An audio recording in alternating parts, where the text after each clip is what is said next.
Hello, everyone, and thank you for joining me today. I'm very excited because I have a special guest, a special collaboration today with Coily Diaries. And we're going to have a hair chat talking about her natural hair journey, what life was like in Zambia, now in Australia, and everything that she's learned along the way to grow her long and healthy hair. So, Coily Diaries, would you mind introducing yourself? Yeah, sure. Thanks for the invite. So my name's Pililo, aka Coily Diaries. As you've already said, I am Zambian by origin, but currently living in Australia. Awesome. Okay. So let's talk a little bit about your natural hair journey. How did you first become natural? Was it something that you decided one day to become a natural haired woman, or how did that look? Funny story, I've actually always been natural. So my mom encouraged us to wear our hair natural. She was natural, my sister was natural, and so was I. And I went to high school. The school that I went to actually also encouraged us to wear our natural hair, natural look. They encouraged that a lot. So I wore my natural hair and was surrounded by people in high school, particularly by people that also wore their natural hair. Um, yeah, that's pretty much my childhood. I guess fast forward to coming to Australia, different story. Then I had to learn how to look after my hair and all that. But I've always been natural. Okay. How did you learn how to take care of your hair? Was that something that you learned as a young child, or how did you get into really learning about hair? Yeah, I wish I could say that I did learn how to look after my hair as a child, but unfortunately not, which is the case for most of us. Like, yeah, I'm the typical tightly coiled haired child that would really dread having my hair looked after. If my mom was looking after it, it would hurt. There was a lot of tears. If you're heading out to the salon, lots of tears again. Half the length on the floor, I always like to say, because it truly was. And you leave the salon feeling, like your brains are gonna burst out, and you're drinking Panadol to ease the pain, and just a really unpleasant experience. Sometimes I'd actually get infections across here on my hairline just from the tightness and the pulling of the styles, and the follicle was really traumatized, if we were to be honest. So I didn't learn to look after my hair as a child, but fast forward to when I was 18, I migrated from Zambia, went to Australia, or came to Australia, and then I had to be faced with the reality of having to do my own hair because it was expensive to try and go to an African salon to get someone to do your hair. And even then, the experience would still be, you know, undesirable. So I stuck to sort of trying to work with my hair every once in 3 months or so. I'll, you know, be very brave and attempt to wash my hair. Didn't even deep condition really, just wash it with whatever is around and blow dry it. And that was always, tough because the detangling part of it is probably the biggest challenge that I faced. It will usually bring me to tears. And one day I just decided, look, I'll just look online. I'll just Google something and see if someone can help me, if there's any information. And boom, found videos about twist outs and detangling on YouTube and whatever. So YouTube University pretty much made me. I understand. I think I learned everything about my hair also from YouTube University, so I'm a proud graduate. In Yeah. regards to, you mentioned Zambia and how the school system encouraged you to wear your natural hair, which I think is amazing. What would you say are some differences with how natural hair is viewed in Zambia compared to where you now live in Australia? Wow. Okay. So in Zambia, natural hair is never, I'll say this, within my school, I was a Christian school and they encouraged us to really wear our natural hair. So that one was like I didn't even think that my hair was not a problem, but a discussion, a topic of discussion anywhere else because everyone around me had that hair, and everybody just went about their lives. However, when I left high school, and each time you come home for holidays, I was in a boarding school. Um, then you start to be confronted with people that relax their hair, people that wear lots of extensions and always in a wig or some that kind of stuff.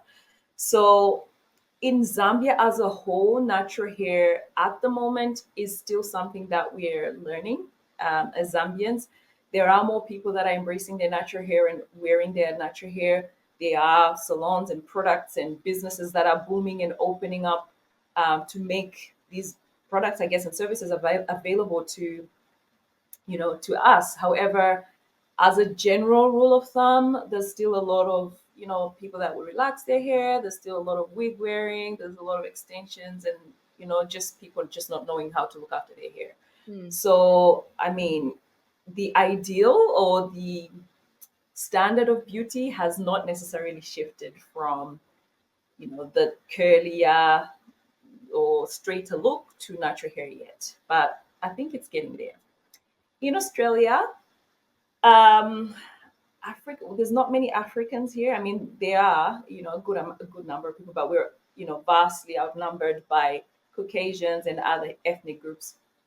So, I mean, with my community, just the African people that I know, you do get some people that are natural. However, again, we have I guess a reasonable amount of people that are still either relaxed or just haven't learned how to look after their hair or just choose not to be natural. Let me actually put that in as well. Mhm. So the experiences are actually similar in that there's progress in the sense that people are learning to look after their hair, and if they choose to be natural, then they can. However, you still get people that have not done that yet or that are not wanting to do that. So yeah. Interesting, interesting. It's so interesting to me to think that even in Africa, people will still desire a hair type that most of the demographic doesn't have. Like just how global that mindset is Yes, crazy. there is. Yeah, there's unfortunately, I think we talk about slavery in the States, in the Western world, and that the impact and the effect and the trauma that we're still experiencing based on that. And I say we, just as Black people, as a community, as a people. Mhm. However, in Africa, you have colonization. So you still have people that were colonized. For example, Zambia was colonized by the British. So white people, the closer you are to white, the more beautiful. The lighter you are, the more beautiful. In South Africa, they actually have I don't know if you've heard of the pencil test where Mm, mm-mm.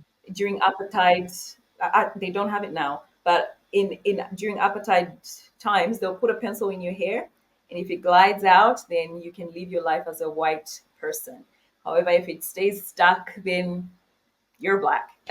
Oh my So goodness. it's things like that, stereotypes, racism, the just bombarding of negative messaging Mm, towards kinkier textures that just made a whole group of people just quote unquote lose their identity. Because I mean, at the moment, people still have a view that natural hair is unmanageable or it's not as beautiful. It's on the lower side of the beauty scale. So yeah, yeah, that was really impactful on the people. yeah. Okay. It's unfortunate, but hopefully, like you said, with time, it'll start to change Yeah, more and more. Speaking of yeah, manageability, so when it comes yes. to your hair routine, you've been able to grow hair that is beautiful, long, thick, it looks great. What would you say is your overall hair routine that has helped you really grow and retain your hair length and hair health? Ah, how many minutes do I have? Because it's You've all day. yeah, the hair routine that has made me grow long hair and the most healthy hair is the minimalistic hair routine. When I first went natural, I went to town. I went to town with products. I went to town with detangling. I was washing my hair weekly. I was trying all sorts of things. I was touching my hair every day. I was excited about my hair. However, I was doing a lot. I was doing the most. And because you watch YouTube and there's a video every day coming up about something, you think, okay, this is what I'm supposed to do. This is the routine I'm supposed to do. These are the products I'm supposed to have. Mhm. So I struggled for years to retain length because the manipulation was too much. However, right now, in the past couple of years, I've been able to grow my hair to my waist. Until recently, I've had a bit of a setback, so it's no longer in my waist, but it's still very long and very healthy still. And the routine that really helped me get there is to wash my hair. I don't want to say infrequently, but it's I wash my hair when needed. So I'm not an advocate per se for, don't wash your hair forever, but I do believe that everyone's routine will differ depending on a few things. So for me, washing my hair every month is what works for me and my hair. Mm-hmm. My hair appreciates that. I've got pretty much quite low amount of sebum, so wash my hair monthly. I deep condition with every wash. Recently, I'm really including protein as well with every wash because obviously it's monthly. So I include some kind of protein there to strengthen my hair, and that helps with the breakage. Of course, we know breakage is the main reason we're not retaining lane. So that has been really helpful. However, there's two things that I want to say here. There is combs and brushes that I minimized initially, but now completely I've eliminated them. And then there is detangling that I don't stress about detangling. I'm not in there trying to get that silky, you know, perfect detangle because I realize that even if I get that, the next second, literally, there's a tangle in the hair. Yep. I was going round in circles. I'm like, what's going on here? Because now there's the Tango teas and there's the Felicia Leatherwood, and this brush won't break you here. And I tried a few of them, and I'm like, something's not right.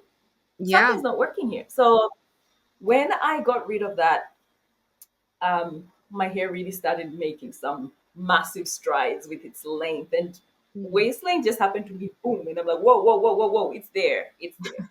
And I attribute that mainly to the detang, like eliminating combs and brushes.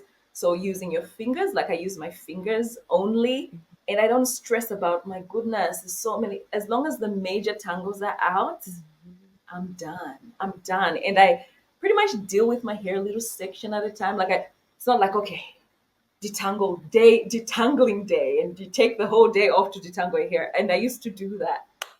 No, not anymore. I used to stand in the shower and oh no, not anymore. So I detangle a small piece at a time, twist it back in, next one, twist it back in. If I can't get to it, I can't get to it. I'll wear a head scarf like this, Mhm. and I'm up and about. I'm a mom. I don't have time. I don't have hours to be in my hair, so ain't nobody got hours to detangle really, really kinky hair. And I guess the other one that I just have to say is I have to include in here is moisture. So my moisturization routine, my most popular video on my channel is about moisturizing your hair. And I cracked the code last year, 2023, when I discovered glycerin, a humectant that really worked for me. And I started using glycerin and realized how much my hair loved it, the softness, the ease of management. All of a sudden, I had less breakage. My hair felt healthier. And then I also discovered that hydrating my hair. So on wash day, you hydrate your hair, because you get an infusion of water because of the warm water, lifts the cuticle. The pH of the shampoo also lifts the cuticle. However, in between washes, I actually moisturize with heat. So I'll place a heat cap and actually moisturize and get moisture deeper and hydrate the hair. Mm. And that also has just been a game changer for me. It's Mm. just yeah. So in a nutshell, I know it's long-winded because a routine really comprises a lot of things, but Mhm. in a nutshell, I guess that those are the main things that have really seen me make progress with my hair. Yeah, that makes complete sense to me because most of what you said, I agree with that philosophy. And Yeah, oftentimes when I hear people ask questions or they say something that they're struggling with their hair, it usually boils down to fighting some aspect of what our hair naturally does. So like with what you're talking about with detangling, just the yeah, idea that your hair doesn't have to have every single tangle removed every time you touch it, like it gives you so much of your life back because it's so stressful when you try to it like is. and then you like you said you comb it and then it comes back and it's like what am I doing wrong? But we don't realize that every Yeah, time we comb it, if we comb it out, and it tangles again, we're encouraging more and more breakage to happen with that process. So I completely That's agree. right. That's right. And the bounce back, that shrinkage as well, is just, you're just working against yourself, particularly for people that detangle their hair wet. And I do both dry detangling and wet detangling. Um, but I found that if I'm working with shrinkage, yeah, you put in a twist and oh, but girl, there'll be tangles in there at some stage, Yep. you know. So Yeah, yeah, that's our it's hair. major. And when you're washing your hair, do you wash your hair loose and free? Do you wash it in twists? What does that look like for you? So initially, I was washing in twists. So I'm washing mini twists actually, and I'll get quite a bit of tangles. I found a way around it because mini twists Mhm. worked for me for a while, right? I'll say worked because I'm actually trying a few things, new things now. Um, Mini twist works because I like the look of mini twist, and also I can handle my hair. So I've got access to my scalp, can wash my scalp, can deep condition the scalp. However, when it comes to deep, like untwisting and redoing the style, it mini twists do tangle quite a bit. So my way around it was that I would wash my hair in the mini twist, deep condition, do whatever treatments, and then I would moisturize thoroughly, and then stretch my hair, like braid the twists, Mhm. and then allow the hair to dry in that stretched state. Mm. Come the next day or 2 days after, that stretching did a lot for me when it comes to actually untangling the hair. So all of a sudden, and I would actually dry detangle and unravel the twists and really dry detangle. It would take a long time because I would want to do it gently and not have any breakage. Yeah. So I'll do it over a week. I'll do a little portion, forget about it, go about my day, whatever. Come back to it when I can, and go around my head. However, that's changing a bit. I think, if you wanted to try it, you don't necessarily have to use mini twists. It can be just any. Probably medium twist will work a little bit better for time management. Mm. But yeah, that's what I did. Cool. Okay. My next question is, you mentioned the setback that you recently experienced, a setback. And I think setbacks is a part of every natural haired woman's journey at some point. If it hasn't happened to you already, it will probably happen to you one day, because we get into a routine of doing things, and something that, maybe worked for us years ago, all of a sudden it doesn't work, or something bad happens.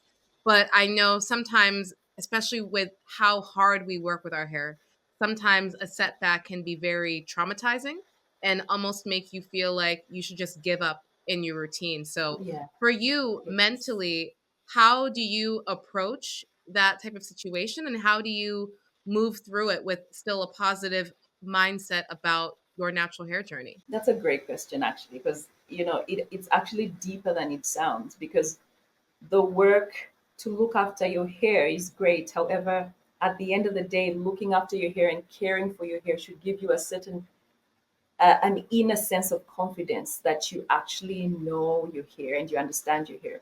So the reason why setbacks don't really bother me that much is because I've had a few.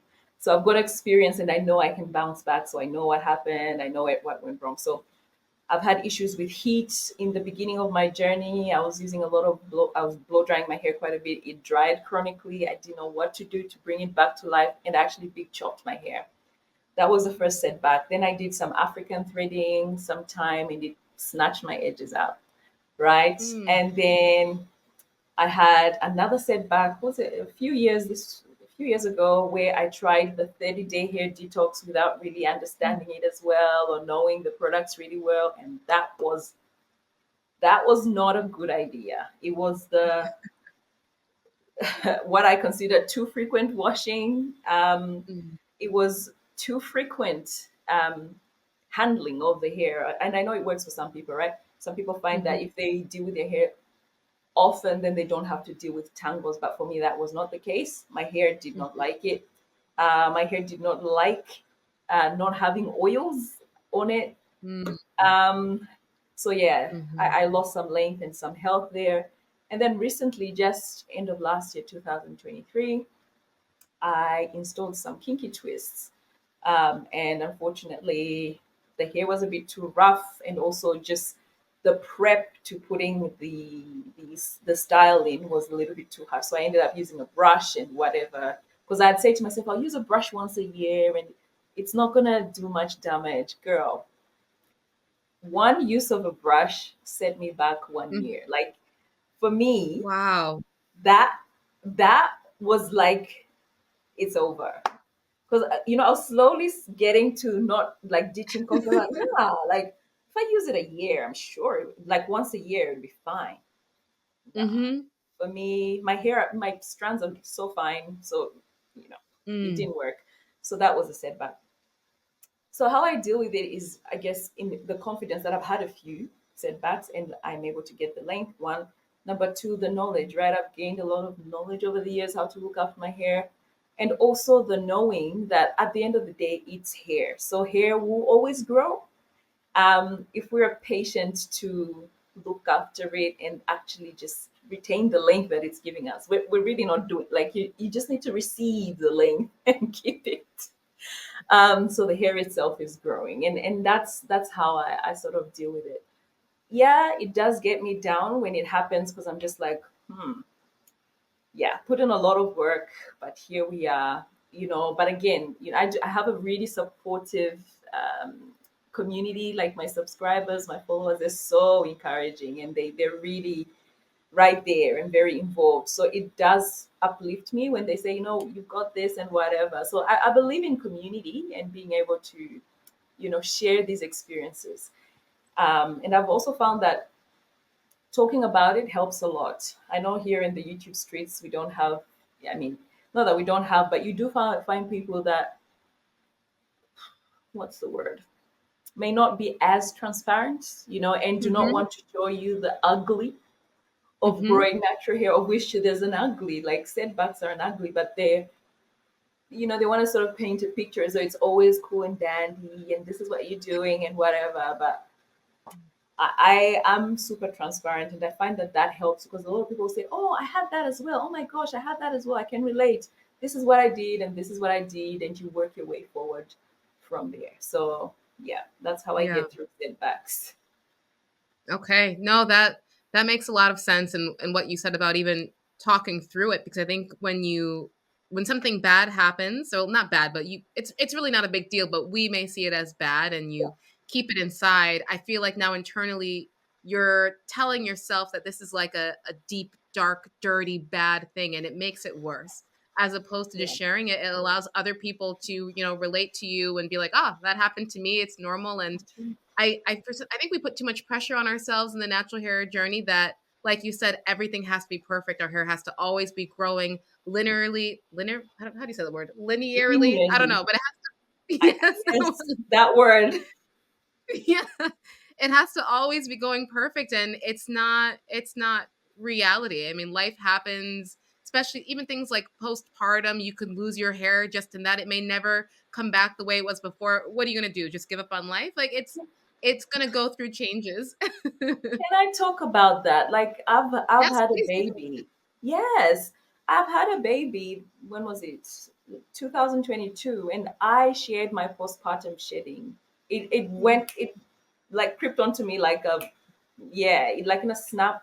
I had lost all my edges. I'll share some mm, photos if your audience wants to see, but I lost all mm. my edges up to here. I had so much thinning, and I'm still recovering to this day.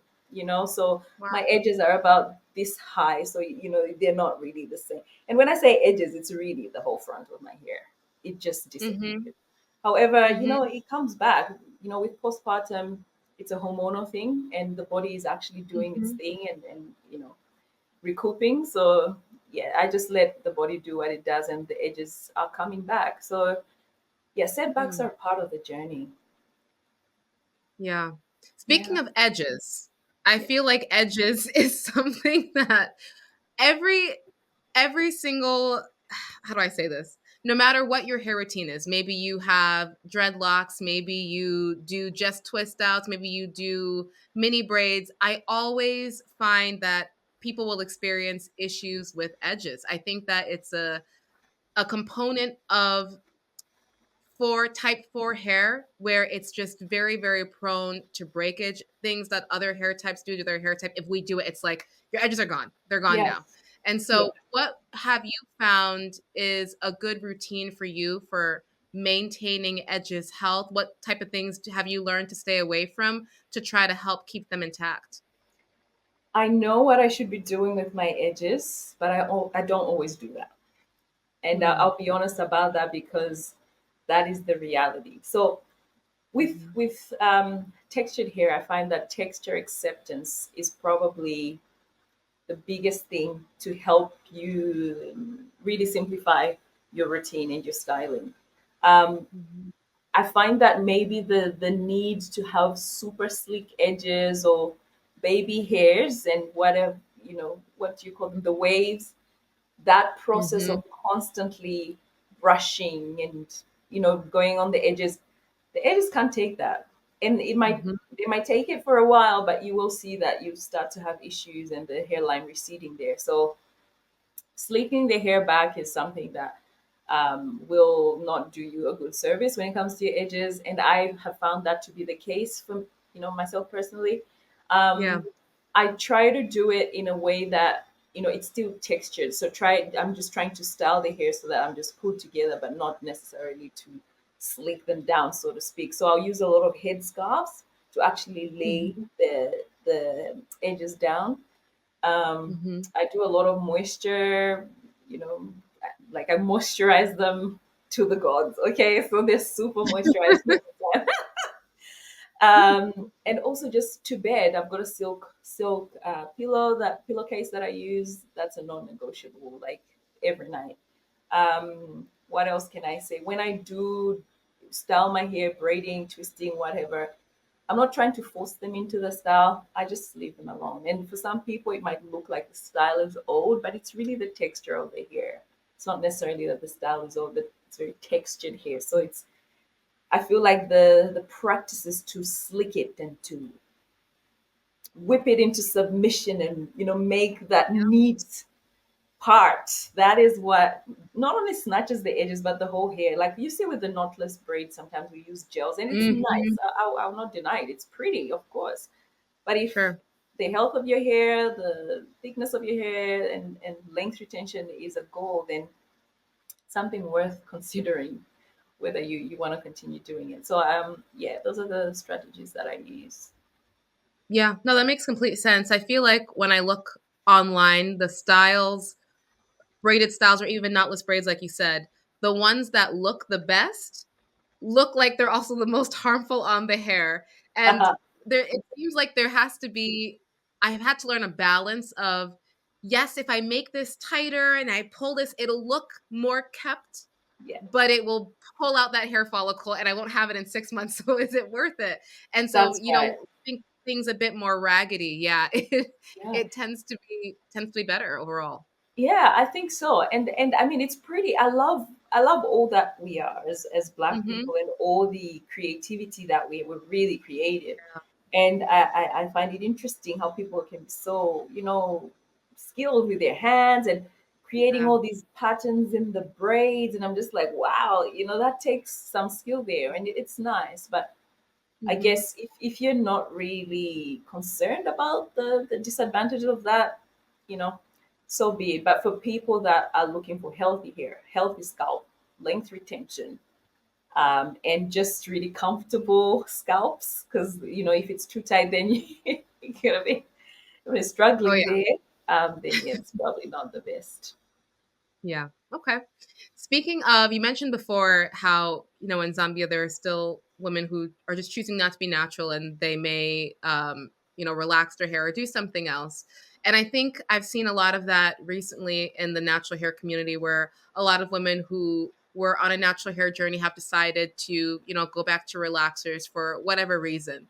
What what is your opinion or your perspective on why that is happening? And do you look at things like relaxers, texturizers as it's just another hairstyle? There's, it's fine. You should do it. It doesn't even mean that you're not natural. Or do you think that in an ideal world, we should be rocking our natural hair? What is your opinion on that? Oh, girl, you asked for my opinion. I'll give you my opinion. I'm asking. Um, If we're talking about relaxers and texturizers, I would say that is something that I discourage.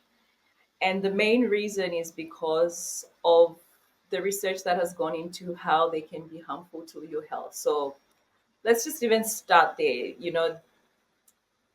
I feel like the disadvantages here are outweighing the advantages when it comes to relaxed hair. I'll never impose myself on people because I believe there's a lot of things that we're exposed to that are not necessarily the healthiest things, okay? However, if it's Mm. something that you can control and you can decide not to do, then maybe it's something that you can consider. So for me, I would say yes, we should be finding ways to style and work with our hair as it is. Um, in saying that though, like you also spoke about, like not other women sort of returning on, relaxing their hair and choosing, Hmm. to include them back in their routines. And unfortunately, one of the reasons for that is that it's just, I mean, YouTube is great to find anything and everything, the good, the bad, the ugly, and the excellent. Okay. However, if you're newly natural and you're trying to navigate YouTube, it can be tricky. So if you're just feeling frustrated, bombarded, overwhelmed, then yeah, you just feel like, look, I've been trying this for 3 years and I haven't seen progress. I'm done. Okay. A lot Mm. of people have come out and felt frustrated. And to that natural, I would say find, because there's a few naturals, right? There's wash and go naturals, there's straight naturals, there's Mhm. textured naturals, there's protective stylers, there's DIYers. So decide what it is that works with you and what aligns with your lifestyle, your look, your preferences, etc. And find people or a person that has successfully done this, similar textures, similar hair types, and follow them, like study them. Just see what they're doing and learn from them. That way, you have at least a linear experience when it comes to learning your hair. I'm not saying copy exactly what they're doing because like you have to sort of tailor fit it to your own you know I guess desires, preferences, what you like as a person. However, I find that when I started following people like indigenous strands, okay, Mm. and I started following naturally high, um, Mm. and I started following, who else did I follow? These are people that I followed way back in the day, and I just study them. And honestly, it's that's what worked for me because it resonated with the simplicity was just palpable. I'm just like, this works for me. So Yeah. these are people that I'm gonna follow and I'm gonna oh, Green Beauty is another one. So very Yeah. simplistic. Yeah, very simplistic and very minimalistic and just, done.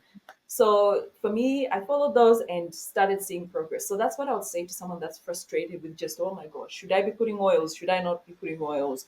Should Mhm. I wash my hair every day? Or should I, do this and that? Just find what you are looking for and what works with you and stick with it. Another reason that I think that people are going back to natural hair is to relax hair, sorry, is just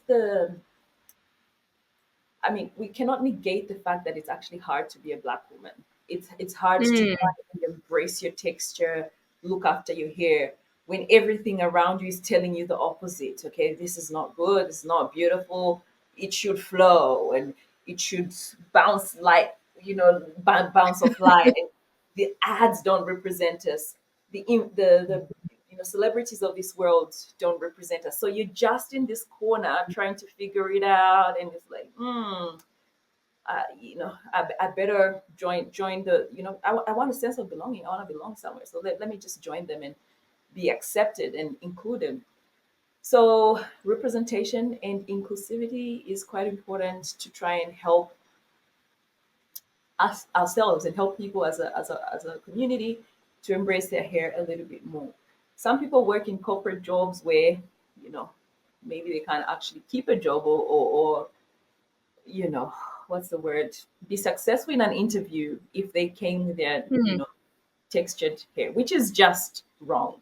You Wow. know, it is downright Yeah. wrong. But as humans, we do give in to pressure. And when you weigh the balance, like, do you want to put food on your table or do you want to rock your natural hair? Sometimes, Mm. that's what it comes down to when people make decisions based on that. Um, so yeah, it's a lot of things. It's it's an internal, I guess, feeling of, okay, yes, now we know how to look after our hair. Yes, there's all these videos about natural hair, but we're still really low on the spectrum, and we're still trying to undo those mental chains that natural hair is not beautiful. So it could just be people thinking, look, this is not beautiful, I'm done. Or someone just thinking, I just want something easier, etc. So I feel like there's a few reasons people are going back, but those are some of the key ones that's happening, and it's sad, but it's the truth, isn't it? Yeah, no, I think that makes sense. And I know that it can be a touchy subject because It is, yeah. you never want to sound like you're trying to tell someone you can't do whatever with your hair. Of course, everybody can do whatever they want to do with their hair, but especially if the reason is about, manageability or it doesn't fit my lifestyle, exactly what you said, there is a different type of natural out there that might be more in alignment with what you're looking for. I Yeah. think it's unfortunate that we believe that God gave us a type of hair that we can't manage, that it can't fit into our lifestyle. You know what I mean? Because I refuse to believe that he would give us something that we can't handle. And No. it feels like we're allowing the other side to win a little bit when we do that, of like, okay, I give up on it, when our hair can be so glorious. But yeah, everybody has to find their own way and find their own journey. But I agree with Yeah, everything you and you make a good point there, saying that God can't, like, didn't give you this natural hair so that you don't manage it. And I'm not trying to guilt trip anybody, okay? But for me as a person, I know I believe in God, okay? So I believe that I'm fearfully, wonderfully, and beautifully made. And when God said. created me, He looked at me and said, "This is good." What I've created is good. So starting there already, that motivates me to try and figure out first why he gave me this hair and how to look after it, and also to inquire from him, like, what should I do, what am I doing with this hair. The other thing also is, you reminded me of the verse that says, to whom much is given, much is required. um, Preach. I don't want this to be a preaching session, but textured hair, it does the most things than any other type of hair. We just need to work with it and figure it out. It is beautiful. You can literally have it however you want. So when we realize that, you start to think, this is actually a blessing. I'm not saying any other hair type is not a blessing. Of course, those other types of hair types also have their advantages, right, and disadvantages. But I'm just looking at textured hair here and saying, the the blessing is there. Like, you can see that this hair is beautiful, and it has, its beauty, and what you this plethora of things that you can do with it. So that's a good, I guess, narrative to draw from. That, yeah, you've been given the hair to sort of, learn it, embrace it, like, not flaunt it, but enjoy it, like, wear it with pride. Yeah. Yeah. No, absolutely. And um, something that I've realized in my natural hair journey is I feel like for me personally, God has used natural hair as a way to bring me closer to Him. There have been a lot of lessons that I've learned in my natural hair journey that I've been able to apply in other areas Wow. of my life. And I really feel like He used this as a vehicle to like wake me up and see him correctly. And I've noticed that with a lot of other Christian natural women that there's a correlation there. So Yeah. my question to you about that is, what impact, if any at all, has your faith had in your natural hair journey? I've already preached a sermon. Oh no, you can never preach too much. Yeah. So, what impact my faith has had on my natural hair journey? I think, just like I said, like, having that knowledge of the the value and the beauty, that God places on us. Okay, He talks about your hair being a glory. He talks about knowing the numbers of hairs on your head. these are very deep things. There's no human being that knows me that intimately. Okay, it's just nothing beats that.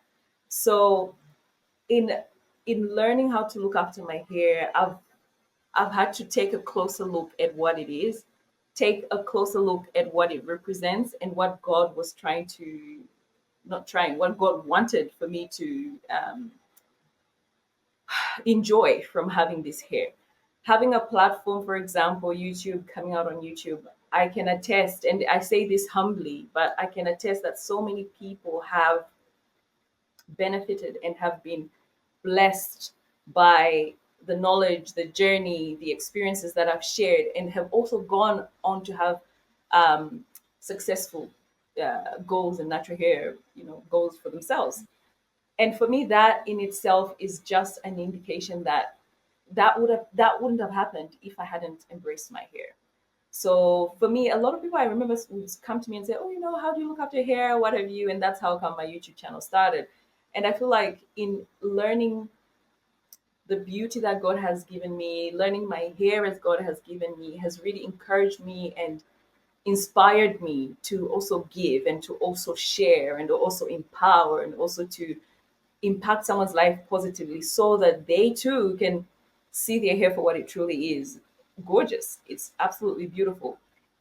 Yeah, And yeah, at this point in my life, I have only appreciation and thanks and gratitude for being blessed with this type of hair. that's awesome.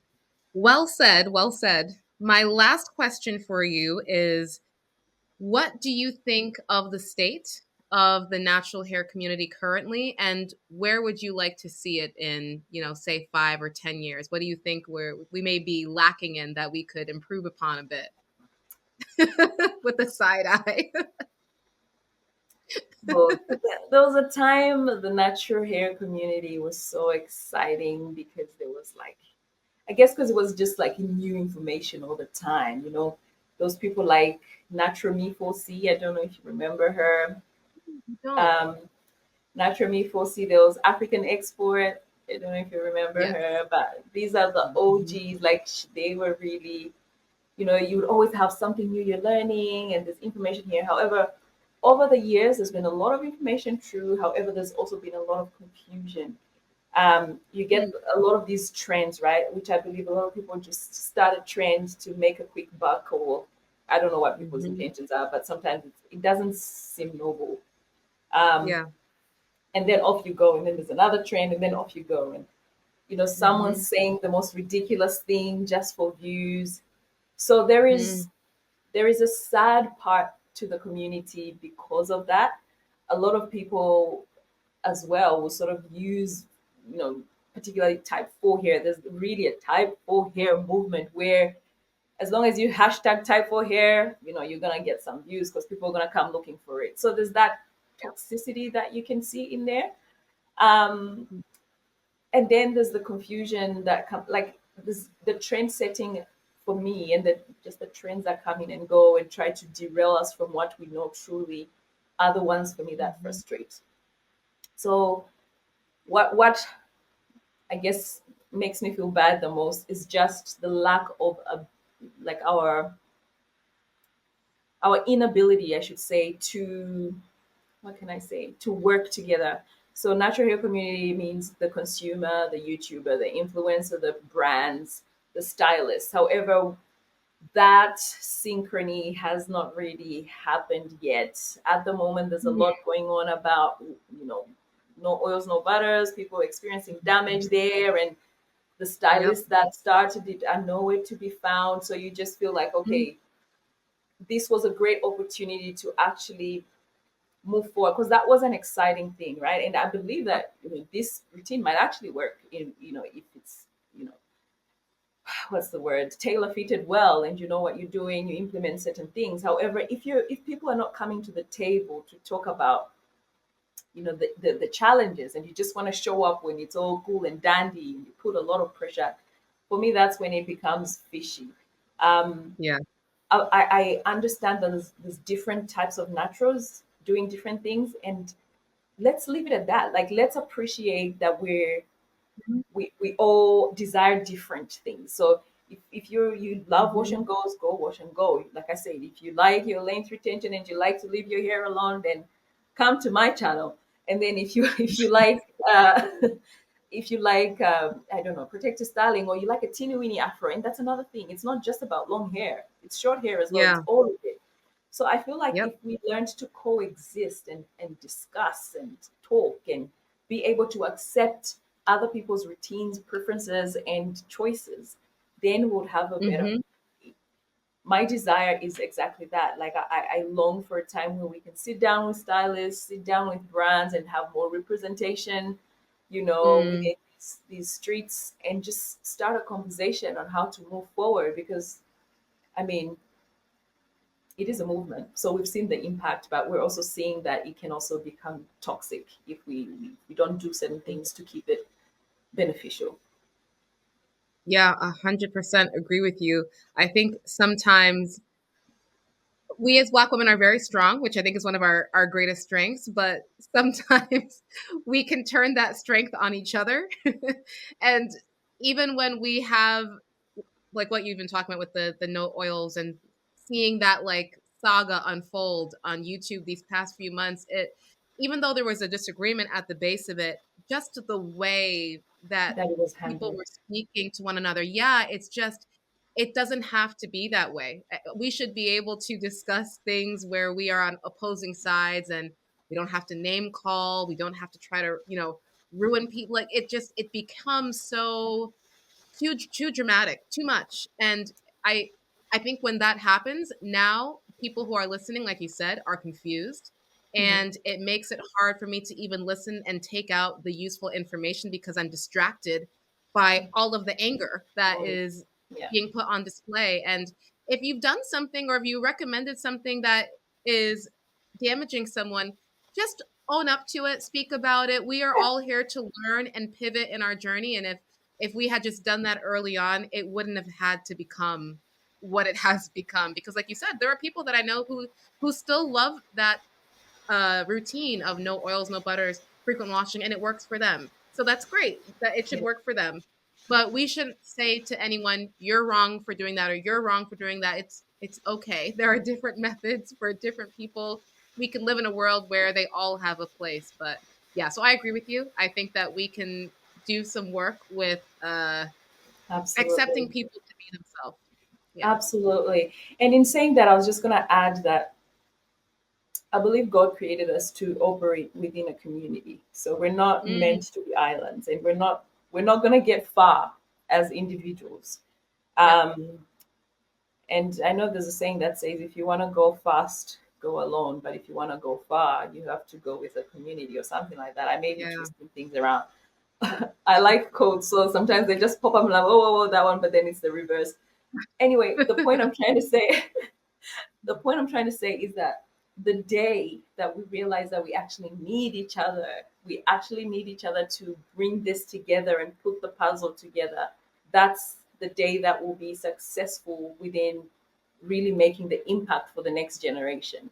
Because everybody's Mm, bringing something to the table, and all of a sudden now you have skills to live and let live, to disagree with respect, to have your opinion and be okay with it, and proudly have a routine that you're proud of as well. So I'm hoping that, I mean, I've seen some conversations around, with stylists and cosmetologists. And I would love for that to continue and for us to continue coming together to build and to bring the community together. However, yeah, just keep that at the back of your mind. We're really meant to live as part of a community, friends, family, brothers, sisters, as a people, that is so powerful. A community is a powerful thing. And this whole thing where, oh, she's in Australia and she's in the States and she's African and I'm Black American. When the world looks at us, they see Black people. So there could be mhm. different categories, different experiences, but we are a people. And that's how I've always taken it. I've never really succumbed to the idea of separating us. And I feel like the day that we do come together and decide to actually work together, we'll be unstoppable. Preach that. No, 100%. 100% agree with you. And what you said about the community is so powerful. And in a family, you know, sometimes you fight with your family, but you always, at the end of the day, should be coming back together. So Yeah. I'm going to leave it then on that high note. I think that's a great takeaway from this message. Thank you so much for taking some time out of your day to speak with me. I think it's so cool that we live in 2024 where I could be speaking to someone in Australia. Like Yeah, the that's right. technology That's and right. the ability to share information. Amazing. So yeah, Thank thank you you. guys. I know that you guys got a lot of good nuggets out of this video, and yeah, hope to I don't even know what I'm saying, but thank you. Thank you for your time and really enjoyed this conversation with you. Thank you. Bye.